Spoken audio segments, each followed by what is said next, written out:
नमस्कार साथियों, कैसे हैं आप सब। आशा करते हैं आप लोग घर पर रहकर अच्छे से पढ़ाई कर रहे होंगे और स्वस्थ होंगे। निराश नहीं होना है भाई।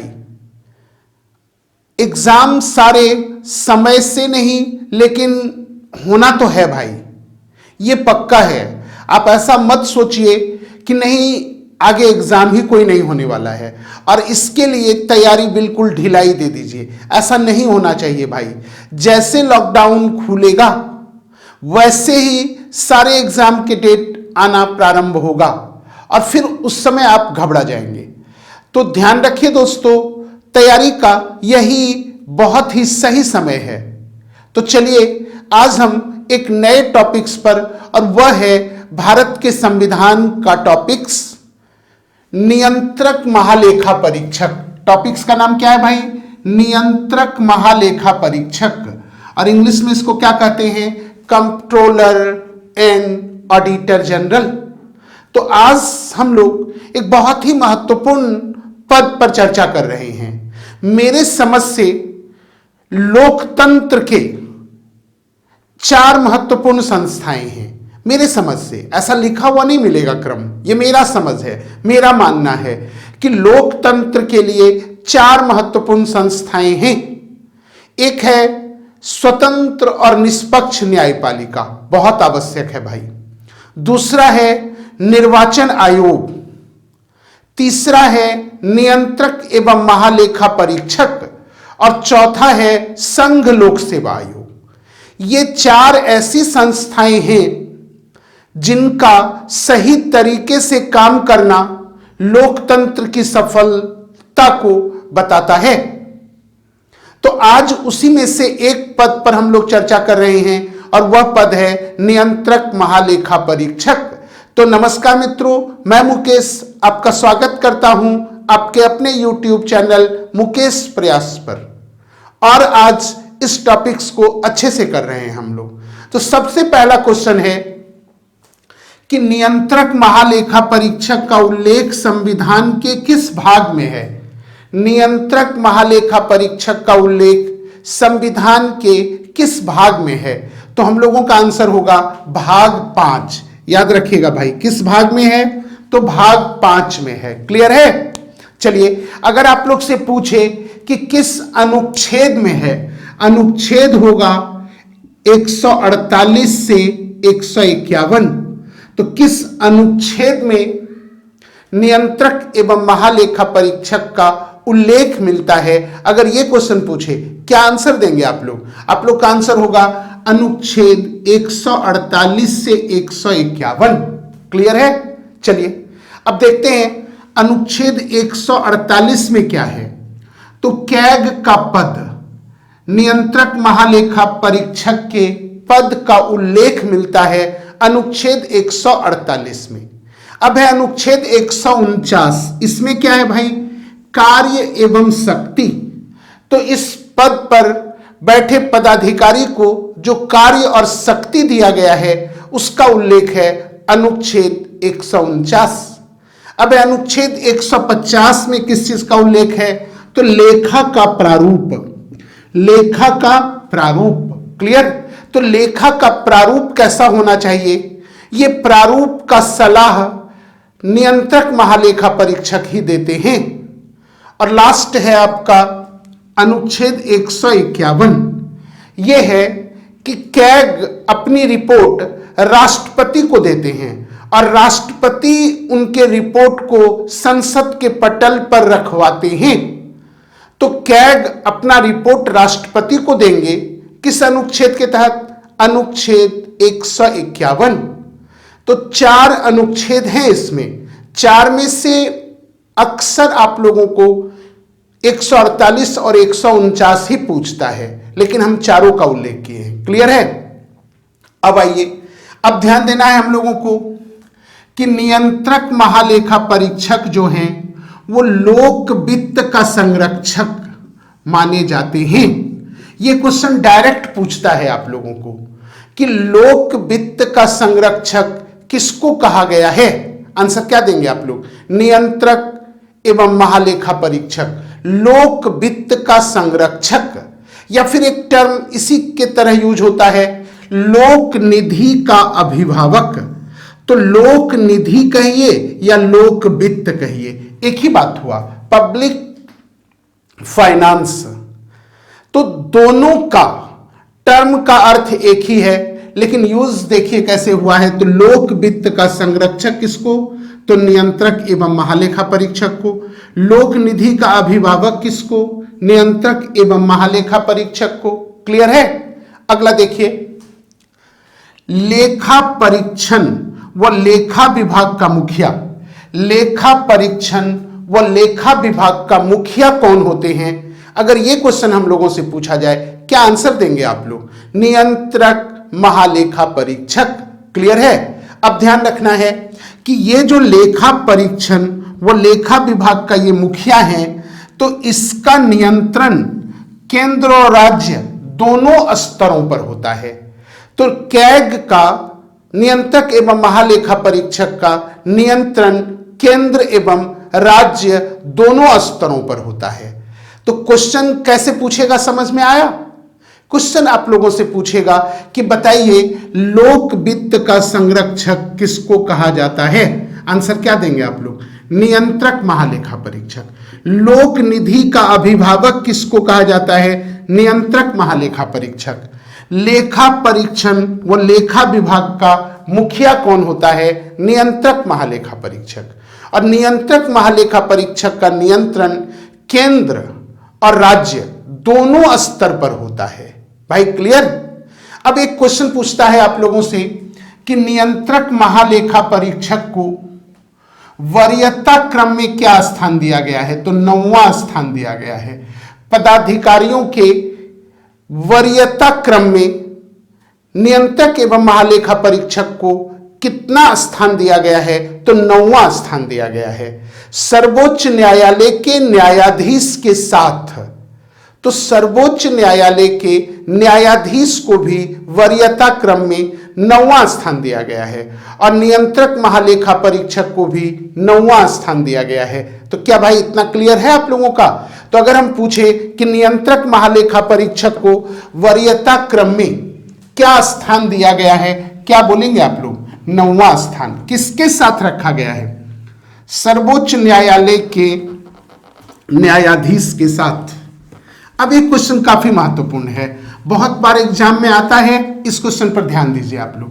क्वेश्चन पूछता है आप लोगों से कि भारतीय संविधान के अंतर्गत, भारतीय संविधान के अंतर्गत, देखिए क्वेश्चन लिखा हुआ है, भारतीय संविधान के अंतर्गत सर्वाधिक महत्वपूर्ण पदाधिकारी कौन है? सर्वाधिक महत्वपूर्ण पदाधिकारी कौन है? भारतीय संविधान के अंतर्गत सर्वाधिक महत्वपूर्ण पदाधिकारी कौन है? तो किनके अनुसार, ये कौन कह रहे हैं? तो डॉक्टर भीमराव अंबेडकर। डॉक्टर भीमराव अंबेडकर। तो डॉक्टर भीमराव अंबेडकर का ऐसा मानना है कि भारतीय संविधान के अंतर्गत सर्वाधिक महत्वपूर्ण पदाधिकारी कौन है? तो आप लोग का आंसर क्या होगा? नियंत्रक एवं महालेखा परीक्षक। क्लियर? तो डॉक्टर भीमराव अंबेडकर भारत के संविधान के अंतर्गत सर्वाधिक महत्वपूर्ण पद किसको मानते हैं? तो हमारा आंसर क्या होगा? नियंत्रक एवं महालेखा परीक्षक। तो ऐसा क्वेश्चन आप लोग को पूछ सकता है, किन के अनुसार? डॉक्टर भीमराव अंबेडकर। डॉक्टर भीमराव अंबेडकर के अनुसार सबसे महत्वपूर्ण पद कौन? तो नियंत्रक एवं महालेखा परीक्षक। तो इस क्वेश्चन को किसी भी तरह से पूछे, क्या आप कर पाएंगे? तो बिल्कुल कर पाएंगे। चलिए, अब है कि नियंत्रक महालेखा परीक्षक की नियुक्ति कौन करते हैं? आंसर होगा राष्ट्रपति। क्लियर है? तो अगर आज के बाद आप लोग से पूछा जाए कि नियंत्रक महालेखा परीक्षक की नियुक्ति किनके द्वारा किया जाता है, आंसर क्या देंगे? राष्ट्रपति। क्लियर है? मंत्री परिषद की सिफारिश पर, मंत्री परिषद की सिफारिश पर, किसके सिफारिश पर भाई? मंत्री परिषद की सिफारिश पर राष्ट्रपति नियुक्ति करते हैं किसके? नियंत्रक एवं महालेखा परीक्षक के। क्लियर है? अब आइए क्वेश्चन पूछेगा, शपथ किसके सम्मुख लेते हैं? तो राष्ट्रपति के सम्मुख, राष्ट्रपति के सम्मुख। तो नियंत्रक महालेखा परीक्षक को शपथ कौन दिलवाता है?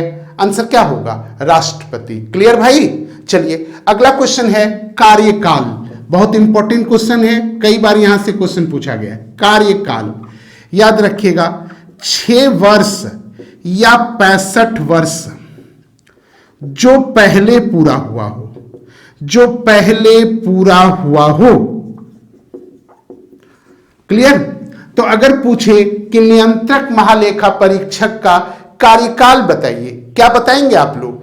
6 वर्ष या फिर 65 वर्ष। इसका मतलब समझे, अगर मान लीजिए कि कोई व्यक्ति 50 वर्ष की आयु में, कितने वर्ष की आयु में? 50 वर्ष की आयु में नियंत्रक महालेखा परीक्षक नियुक्त होते हैं, तो उनका कार्यकाल 6 वर्ष का होगा, क्योंकि 6 वर्ष पहले पूरा होगा, 65 वर्ष बाद में, क्योंकि 65 वर्ष पूरा होने में 15 वर्ष लग जाएगा।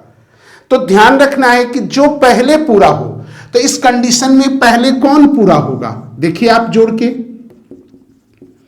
जोड़िए 15, देखिए 65। क्लियर है?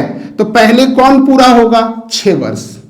अब अगर कोई व्यक्ति 60 वर्ष में नियुक्त होते हैं नियंत्रक महालेखा परीक्षक, अब आप बताइए कि वहां कौन पहले पूरा होगा?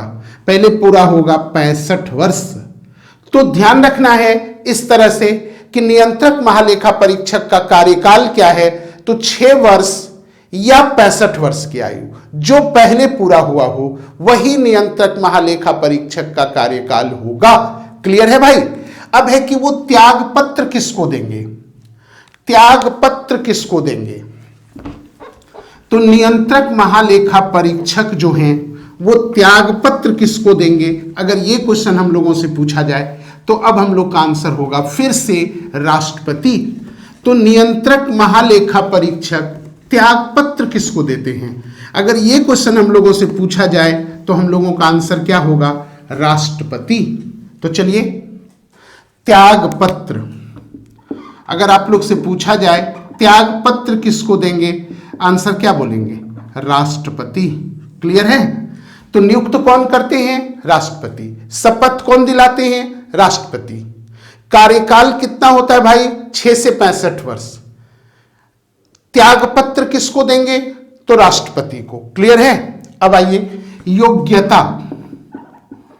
योग्यता, तो ध्यान रखिए कि इनके योग्यता के बारे में संविधान में कोई उल्लेख नहीं मिलता है, कोई उल्लेख नहीं मिलता है। तो अगर पूछे आप लोग से कि नियंत्रक महालेखा परीक्षक नियुक्त होने की क्या योग्यताएं हैं, तो कहेंगे इसका उल्लेख संविधान में प्राप्त नहीं है। क्लियर है भाई? चलिए नेक्स्ट देखते हैं। अब है कि इनकी योग्यता का निर्धारण कौन करता है? तो संसद कानून बनाकर, तो संसद विधि बनाकर या कानून बनाकर योग्यता का निर्धारण करेगा। योग्यता का निर्धारण। क्लियर? तो जब संविधान में इसका उल्लेख नहीं है तो योग्यता निर्धारित कौन करेगा? संसद, कानून बनाकर या विधि बनाकर। अब जो संसद कानून बनाया है इसमें 2-3 पॉइंट देखने वाला है। सबसे पहला, वह भारत का नागरिक हो, वह भारत का नागरिक हो। तो जो भारत के नागरिक होंगे वही नियंत्रक महालेखा परीक्षक नियुक्त होंगे। क्लियर है भाई? दूसरा, लोक वित्त, लोक वित्त या फिर कौन भाई? लोक वित्त या सरकारी लेखा का विशेषज्ञ, सरकारी लेखा का विशेषज्ञ। एक टर्म अथवा, अथवा लगा हुआ है, ध्यान दीजिएगा, अथवा। तो पहला हुआ भारत का नागरिक हो, लोक वित्त या सरकारी लेखा का विशेषज्ञ हो, अथवा न्यूनतम 10 वर्षों तक, न्यूनतम 10 वर्ष तक सरकारी सेवक रहा हो, सरकारी सेवक रहा हो, न्यूनतम 10 वर्ष तक सरकारी सेवक रहा हो। तो ये एक मिनिमम क्राइटेरिया फिक्स किया गया नियंत्रक महालेखा परीक्षक के लिए संसद विधि बनाकर। क्लियर? चलिए अगला ध्यान देना है पद मुक्ति। ये पद मुक्त कैसे होंगे? तो इस्तीफा दे दें, त्याग पत्र दे दें, या फिर इनको पद मुक्ति कैसे मिलेगा, इनको पद से हटाया कैसे जाएगा?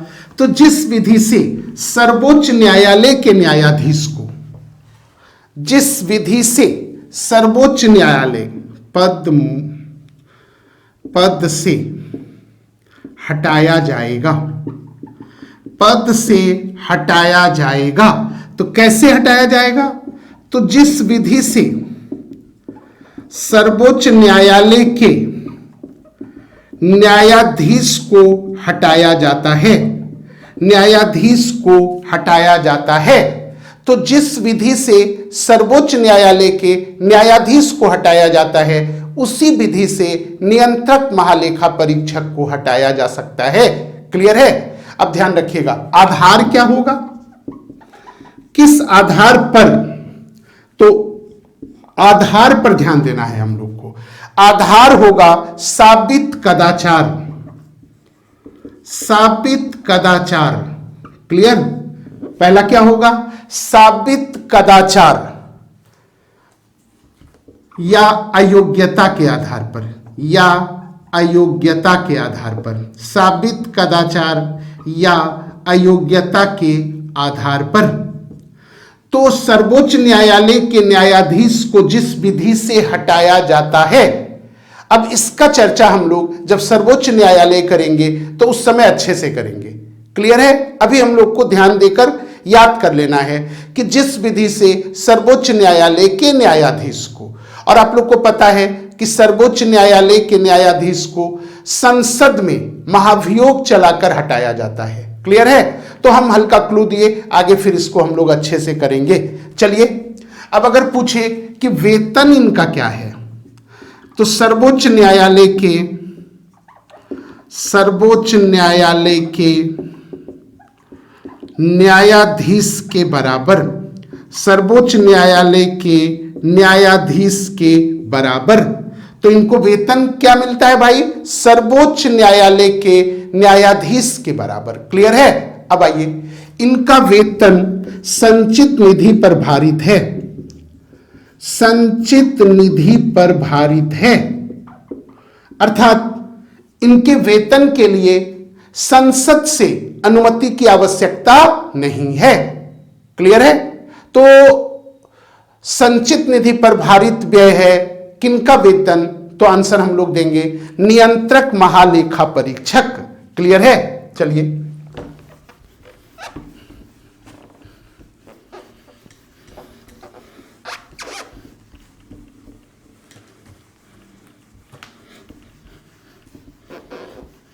अगला जो महत्वपूर्ण है वो है कि कार्य एवं शक्ति, कार्य एवं शक्ति, उनके कार्य एवं शक्ति। क्लियर है? कार्य एवं शक्ति। तो फर्स्ट जो महत्वपूर्ण कार्य है और इसी पर हम लोग को ध्यान देना है वो ये है कि संचित निधि,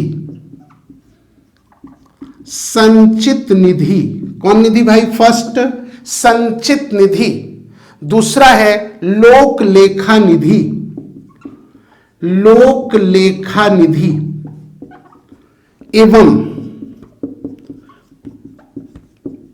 आकस्मिकता निधि। संचित निधि, लोक लेखा निधि एवं आकस्मिकता निधि के सभी प्रकार के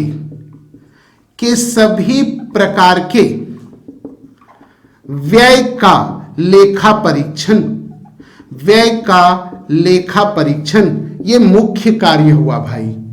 ये मुख्य कार्य है आपको नियंत्रक एवं महालेखा परीक्षक के।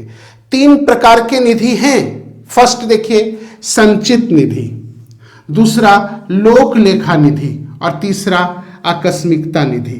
तो इस निधि के जो भी व्यय हैं उसका लेखा परीक्षण करने का कार्य कौन करते हैं? आंसर होगा नियंत्रक महालेखा परीक्षक। अब इस लेखा परीक्षण का उद्देश्य क्या है? तो उद्देश्य है कि जो भी सरकारी धन जिस कार्य के लिए निर्गत हुआ है उसी कार्य के लिए खर्च हुआ या नहीं, एक जांच करना। दूसरा है धन का अत्यधिक दुरुपयोग ना हुआ हो, इसकी जांच करना।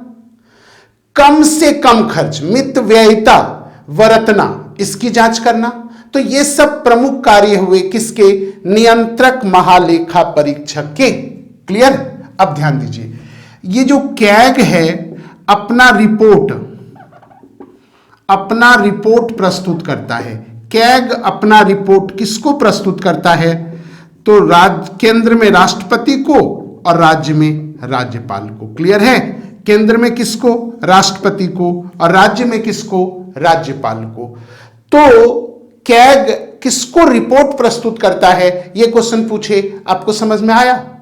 अब राष्ट्रपति इस रिपोर्ट को संसद के पटल पर रखते हैं और राज्यपाल विधानमंडल के पटल पर रखते हैं। क्लियर है? संसद के पटल पर रखते हैं और राज्यपाल विधानमंडल के पटल पर रखते हैं। अब संसद जो है इस रिपोर्ट को लोक लेखा समिति को दे देता है। लोक लेखा समिति बहुत इंपॉर्टेंट है भाई, लोक लेखा समिति इसको दे देता है और ये उनके रिपोर्ट को संसद में जांचता है। क्लियर है? तो लोक लेखा समिति। और इसके बाद आता है निष्कर्ष। कई बार आप लोग से पूछता है कि लोक लेखा समिति का कार्य क्या है, तो हम लोग आंसर देते हैं कि नियंत्रक महालेखा परीक्षक के रिपोर्ट पर विचार करना। नियंत्रक एवं महालेखा परीक्षक के रिपोर्ट पर विचार करना किसका काम है? तो लोक लेखा समिति का। और यह काफी महत्वपूर्ण आर्थिक समिति है भारत की राजनीतिक व्यवस्था का, भारत की संसदीय व्यवस्था का। क्लियर है? और तब निष्कर्ष निकाला जाता है, तो इस बात पर हम लोग को ध्यान रखना है। चलिए इस पर ध्यान रखिएगा कि ये जो कैग का रिपोर्ट है ये व्यवहार में किसमें भाई? व्यवहार में भ्रष्टाचार रोकने का मुख्य साधन है। भ्रष्टाचार रोकने का मुख्य साधन है। तो ये कैग अपना रिपोर्ट जो देता है राष्ट्रपति को, इसका मुख्य वजह क्या है, मुख्य उद्देश्य क्या है? आंसर क्या देंगे? आंसर देंगे भ्रष्टाचार रोकने का प्रमुख साधन। भ्रष्टाचार रोकने का प्रमुख साधन। क्लियर है हम लोगों का? चलिए अब ध्यान दीजिए, एक काफी इंपॉर्टेंट यूज होता है, आप लोग को इस पर ध्यान देना है हम लोगों को कि एक काफी इंपॉर्टेंट वक्तव्य है, स्टेटमेंट है कैग के बारे में। और ये स्टेटमेंट अक्सर एग्जाम में आप लोग को देता है। इस पर ध्यान दीजिए थोड़ा आप लोग, और स्टेटमेंट को अच्छे से देखिए। स्टेटमेंट है हम लोगों का कि कैग को, किसको? कैग को, नियंत्रक महालेखा परीक्षक को, कैग को लोक लेखा समिति, यह क्वेश्चन भी सिविल सेवा में पूछा हुआ है। कैग को लोक लेखा समिति के मित्र, दार्शनिक एवं पथ प्रदर्शक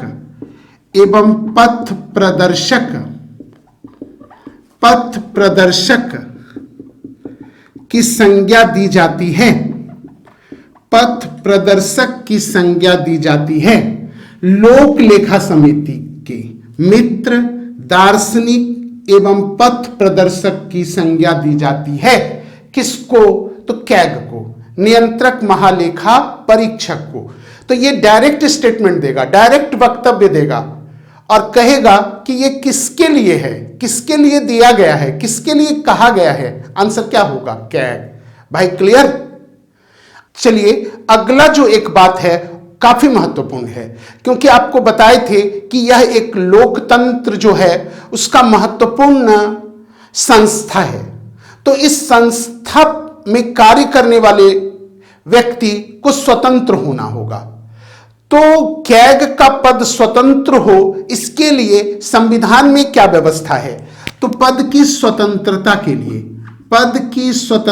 के लिए संविधान में व्यवस्था, इस बात पर भी ध्यान रखना होगा। अगर इस पद पर बैठे लोग स्वतंत्र नहीं होंगे तो स्वतंत्र जांच नहीं हो पाएगा, और स्वतंत्र जांच जब नहीं हो पाएगा तो भ्रष्टाचार के विषय में पता नहीं चल पाएगा। तो इस पद पर जो व्यक्ति बैठा है उसको स्वतंत्र रूप से कार्य करना होगा। इसलिए संविधान में कुछ प्रावधान किए गए हैं। तो क्या प्रावधान है भाई? फर्स्ट, कार्यकाल की सुरक्षा। कार्यकाल की सुरक्षा मतलब इनको कार्यकाल से पहले पद से हटाया नहीं जा सकता है, और अगर हटाया जा सकता है तो यह एक प्रक्रिया के तहत हटाया जाएगा, विधि के तहत हटाया जाएगा। ऐसे नहीं कि जब राष्ट्रपति जी चाहें उनको पद से हटा देंगे, ऐसा नहीं है। एक बार नियुक्ति के बाद उनको कार्यकाल की स्वतंत्रता दी गई है। जब तक उन पर कदाचार साबित ना हो जाए, अयोग्यता साबित ना हो जाए संसद में, तब तक पद से हटाया नहीं जा सकता है। क्लियर है? चलिए, कार्यकाल के बाद कोई दूसरा पद ग्रहण नहीं कर सकती।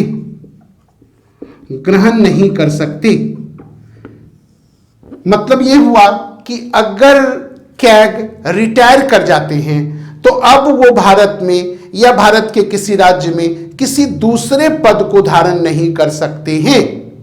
यह भी उनके पद को स्वतंत्र बनाए रखने के लिए व्यवस्था किया गया है। तीसरा है वेतन एवं अन्य सेवा शर्त। वेतन एवं अन्य सेवा शर्तों, वेतन एवं अन्य सेवा शर्तें संसद द्वारा निर्धारित।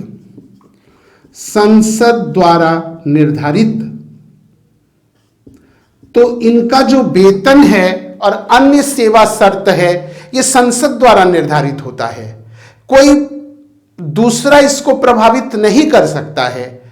तो इस तरह से इस पद को स्वतंत्र रूप से कार्य करने के लिए कुछ व्यवस्था किया गया है संविधान में। क्लियर है? अब अंतिम बात, सबसे लास्ट, लेकिन कई बार फैक्चुअल क्वेश्चन की तरह इस क्वेश्चन को आप लोग को पूछ देता है, और क्वेश्चन पूछता है प्रथम सीएजी कौन थे? भारत के प्रथम सीएजी कौन थे? भारत के प्रथम सीएजी कौन थे? क्लियर है? तो चलिए देखिए कौन थे। वी नरहरि राव कौन थे भाई? वी नरहरि राव। कब से कब तक? 1948 से 1950 तक। तो अगर आप लोग से पूछा जाए कि भारत के प्रथम नियंत्रक एवं महालेखा परीक्षक कौन थे, क्या आंसर देंगे आप लोग? वी नरहरि राव। क्लियर है? अब चलिए वर्तमान पूछेगा। वर्तमान तो आप लोग को भाई पता होगा।